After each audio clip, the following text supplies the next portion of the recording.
Okay, I'm going to show you how to open a document from your computer in Kami. So you probably downloaded something or you have a file, okay? And I'm going to scroll to the document I want. Say it's this one. There's the PDF. I'm going to open it.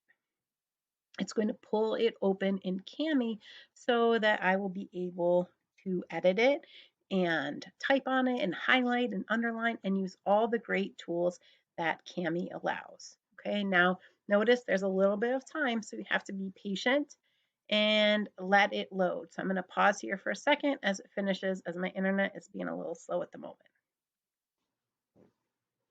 Okay, and see, here we go. Here is the article I pulled up. Now I have access to all of these tools over here in the menu section. I'm going to go through each of these tools individually.